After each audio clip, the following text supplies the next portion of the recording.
Naghahanda nang umalis si Ingrid. Nililigpit na niya ang kanyang mga gamit nang dumating si Gabby. He was smiling gaya ng parati nitong ginagawa kapag nagkikita sila. She smiled back. "Hey, you look different today." Puna nito sa kanya. "Do I?" Nakangiting tanong niya rito. "There's something about your smile." Pinadaan nito ang hintuturo sa ilalim ng labi. What is it?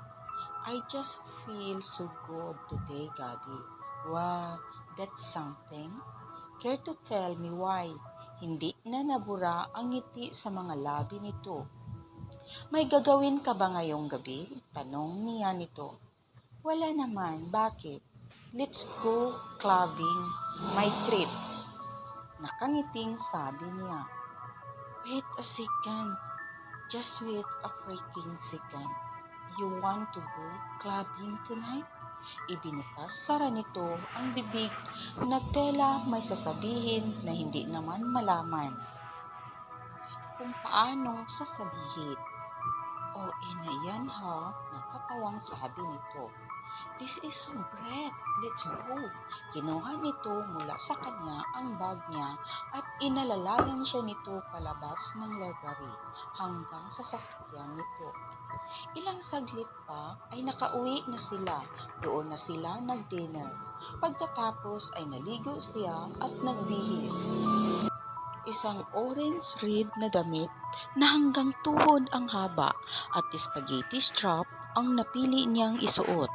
Bigay iyon sa kanya ng ate Sandy niya, ngunit noon lang siya nagkakaroon ng pagkakataong isuot. Inilugay lamang niya ang mahabang buhok. Ang sapatos naman niyang isinuot ay simpleng puting sandalyas lamang.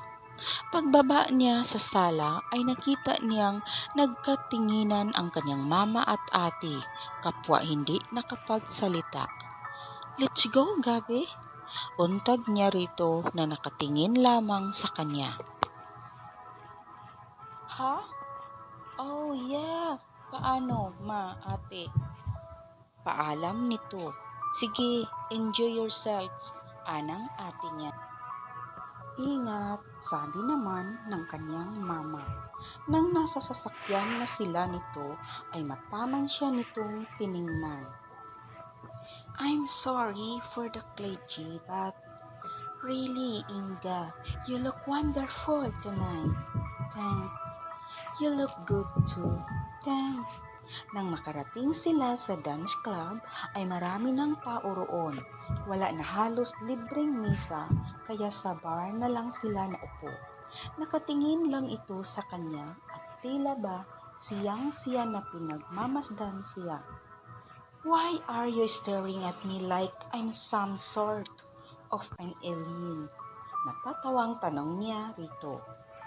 Bagya niyang nilakasan ang pagsasalita upang marinig siya nito. "What? I can't hear you." Anitong inilapit ang tainga sa bibig niya upang marinig ang sinasabi niya. She could smell him. Ang bango-bango nito. Pakiramdam niya ay nagtayuan ang mga balahibo niya sa katawan. I asked why you're staring at me." Marahan niya itong tinulak palayo. Hinawakan naman nito ang kamay niya. "Yay! My knees are ready for roasting." Nag-marshmallow na yata. Piping tili ng isip niya. He smiled at her. Hinila nito ang kamay niya. "Let's dance." "Sure." Somehow, nakaramdam siya ng kakaibang contentment sa ginawang pagkakahawak nito sa kamay niya. Their fingers were intertwined. Alam niyang maliit na bagay lamang iyon, subalit she could not help but feel complete. "Ready, Inga?" Tanong nito sa kanya nang makarating sila sa dance floor. May pilyong ngiti sa mga labi. "Yap." Hinawakan nito ang magkabila niyang kamay at nagsimula silang mag-swing. Kahit hindi naman swing ang tugtog, they didn't mind kahit may mangilan-ngilang taong napapatingin sa gawi nila. Nakakasabay sila sa house music kahit medyo mabilis iyon. They danced so well together. Mahusay itong sumayaw. She was laughing while dancing. Hindi dahil natatawa siya sa inaakto nila, kundi dahil sa kasiyahang nararamdaman niya ng mga sandaling iyon. The best things in life are free. Now that I've discovered what you mean to me, the best things in life are free. We have each other. The best things in life are free. Pinaikot siya nito bago hinila palapit dito. Nakatalikod siyang nakasandig sa katawan nito. Naririnig niya ang mabilis nitong paghinga. Napalingon siya rito. Seryoso ang anyo nito at tila nakatingin sa mga labi niya. Pakiramdam niya ay na-freeze ang paligid. Tanging silang dalawa lamang ang naroon. And just when she thought he was going to kiss her, saka naman ito umalas sa kanya. Agad na nawala ang tila magic moment na iyon at naiwan siyang nagtataka. He smiled at her. Pagkatapos ay muli silang nagsayaw. Sa pagkakataong iyon, hindi na siya nito hinawakan. Although, magkalapit din sila. Nang mapagod pareho ay bumalik sila sa bar at umorder ito ng inumin. Why don't we go somewhere else? Tanong nito sa kanya pagpuan. Okay, nakakasawa na rin dito. Magkano ba? Tanong niya. Inilabas niya ang kanyang wallet. Let me, sabi nitong nagbayad na sa bartender. Sabi ko naman sa iyo, treat ko to eh.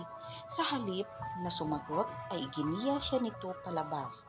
Sa isang tahimik na bar naman sila tumuloy. Sa winery, ang misang ibinigay sa kanila ng waiter. Mas tahimik pang lalo roon dahil sila lang dalawa ang naroon. So, tell me, ano ba ang sineselebrate natin? Nakangiti nitong tanong nang makaalis ang waiter at makuha ang kanilang order. Matapos ay nagkibit siya ng balikat. Hey! Hinawakan nito ang baba niya. Madaya ka. Ano nga? I'm just happy. Noon dumating ang in-order nilang champagne. Binuksan iyon ng waiter at sinalinan ang mga baso nila. Itinaas iyon ni Gabi sa iri. Tumikim pa ito bago nagsalita. This is for a very extraordinary lady.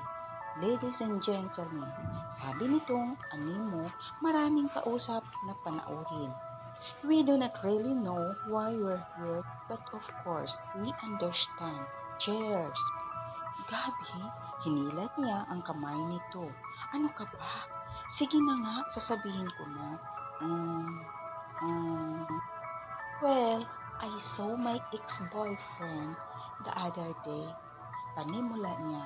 Nakita niyang tela nagdilim ang anyo nito. Madali siyang nagpatuloy. And I poured spaghetti over his head. What? Halos malaglag ang panga nito. What did you do that for? Tumawa siya. He is such a jerk, a complete loser, and I could not believe that I tried to change because of him. What was I thinking? Tela, hindi pa rin nito lubusang nauunawaan ang sinasabi niya dahil nakakunot pa ang noo nito. Noong 19 pa lang ako, I fell in love with this guy, Gordon. Pagpapatuloy niya, I must admit I was crazy about him and I could still remember that day. It was his birthday and I went to his house. He didn't know I was there. Surprise sana pero ako ang surprise. May kasama siyang babae. Harap-harapan niyang sinabi sa akin na wala raw matinong lalaking papatol sa akin. All these years, I thought he was right. Noong mga panahon kasing iyon, alam mo na, mahilig ako sa parties, barkada, I was stupid to believe him. And the other day when I saw him, sinabi ba naman niya sa akin na hindi naman daw niya sinadyang sabihin sa akin yung mga iyon? Can you believe that? He also told me that he still loves me. Jack, akala siguro niya maniniwala ako sa kanya. Nagkibit balikat siya. Well, salamat na rin sa kanya. At least, I learned something. That's my girl. Anitong pinisil ang baba niya. I also want to thank you, Gabi. You made me realize I was wrong. Tama ka. Hindi lahat ng roles dapat sundin. God, I could breathe now. Hinalikan nito ang noo niya. Good girl. Sinalinan ulit nito ng champagne ang mga baso nila. Matapos iyon ay panay biruan na naman sila, but she longed for him to see something. Na makita niya kung ano siya sa buhay nito. Hindi rin niya alam kung ano ang dapat niyang isipin. Gayong parati itong nasa tabi niya. Nakikipagkaibigan lang ba ito? Marahil ay ganoon nga. Baka natutuwa lang ito sa kanya dahil sa pagkakaalam niya ay wala itong kapatid na babae. Pero bakit ganoon? Parang mahirap sa kanyang tanggapin na hanggang sa magpagkakaibigan lamang ang turingan nila. Bandang alauna ng madaling araw ay nagyaya na siyang umuwi. Gaya ng dati, nang makarating sa bahay nila ay hinalikan lamang siya nito sa tungki ng ilong. She was longing to be kissed on the lips. Hindi sa tungki ng ilong o sa noo, but what could she do? Mahalay naman siguro kung siya ang gagawa ng paraan para mahalikan siya nito sa mga labi. She sighed bago nanlulumong pumasok na sa kabahayan. Matamang na nag-iisip si Gabi ng araw na iyon. Naroon siya sa kanyang flat. Parati nang nandoon ang destinasyon niya kapag kailangan niyang makapag-isip. Naguguluhan na siya sa sitwasyon. Nais niyang ligawan si Ingrid. Iyon naman ang plano nilang magkapatid, subalit hindi niya magawa. Ang gusto niya kapag niligawan niya ito ay walang halong panloloko o ano paman. Kapag sinamantala niya ngayon ang pagkakataon, para na niya itong niloko, and he could not do that to her. Nagring ang telepono. Agad niya iyong sinagot. Gabi, did you forget what day it is today? Peebles? Naihilamos niya ang kamay sa mukha. I'm glad you still remember my name. I have been busy this week. I'm sorry. This week? Baka naman ibig mong sabihin itong nakaraang 2 buwan. Hindi na nga tayo nagkikita, hindi mo man lang maalala na tawagan man lang ako. Nagmamaktol na sabi nito. I'm really sorry, Peebles. Nakalimutan na niya ito sa nakaraang mga buwan. Dapat na niyang sabihin dito na wala nang mangyayari pa sa relasyon nila. Today is our first year anniversary that you obviously forgot. Muli niyang naihilamos ang kamay sa mukha. Paano ba niya masasabi iyon ngayon dito? Baka sa susunod na lang. Oh yeah! And happy anniversary to you too. Hindi siya nakapagsalita. Just come over and I'll forgive you. Nakapag-prepare na ako ng dinner. Dito ka na maghapunan. I'll wait for you. Bye. But I can't be. Ngunit naputol na ang linya. Agad niyang idinayal ng numero sa library ng St. Clair Montessori. St. Clair Library, hello? Agad niyang nakilala ang malambing na boses sa kabilang linya. Inga? It's me, Gabi. Oh, hi, Gabi. What's up?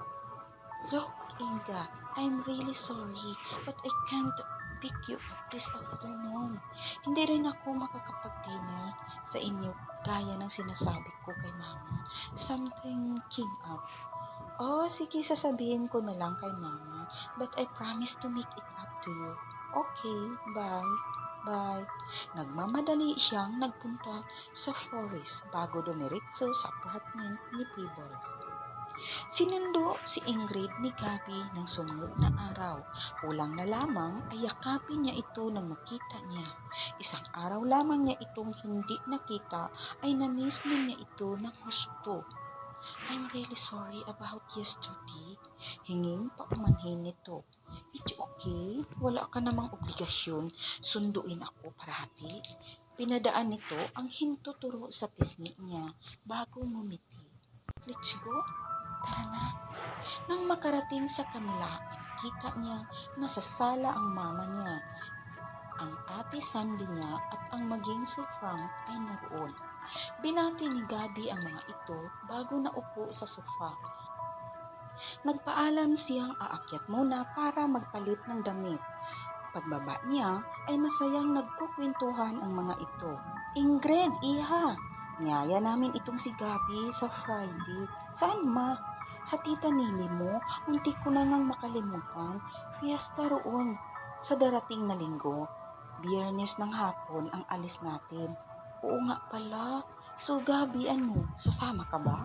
Sasama naman itong si Frank. Baling ng mama niya rito. What do you think, Inga? Tanong naman ito sa kanya. Napansin niyang nagkatinginan ang mama at ate niya. Nagngitian pa ang mga ito. Namula naman siya. Iwan ko sa iyo. Bahala ka. Sumama ka na, Gabby, anang ate Sandy niya. Okay, wala naman akong gagawin this weekend. Ikinatuwa niya iyon. Masaya ang pesta sa probinsya ng tita niya at taon-taon silang nagpupunta roon. Pero mas masayang tiyak ngayong taon ay dahil kasama niya si Gabby. Tila maging ang kanyang mama at ate ay natuwa dahil panay ang kwento ng mga ito kay Gabby ng kung ano-ano ang mga aktibidades doon. Biyernes, nag-half day na lamang si Ingrid dahil alauna raw sila aalis papunta sa Marangal kung saan nakatira ang tita Nili niya.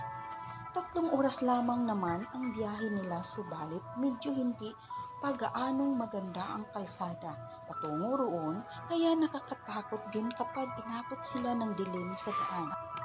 Mga ka-lovely, hintayin ang susunod na kabanata sa kwentong ito na magpapaantig sa inyong mga puso. At huwag kalimutang mag-like, share, comment sa ating video. At kung bago ka pa lang sa channel na ito, huwag kalimutang mag-subscribe at pakiclick ng bell para ma-notify kayo sa mga bago nating upload. At sa mga gustong magpa-shoutout, mag-iwan lamang kayo ng comment sa comment section. At sa mga nais magpadala ng mga sariling kwento, pwede ninyo itong ipadala sa aking email linlove7@gmail.com o di kaya sa aking FB Lovely ko. Maraming salamat sa inyong suporta at pakikinig. Hanggang sa muli, ito ang inyong Ate Lovely. God bless and more power.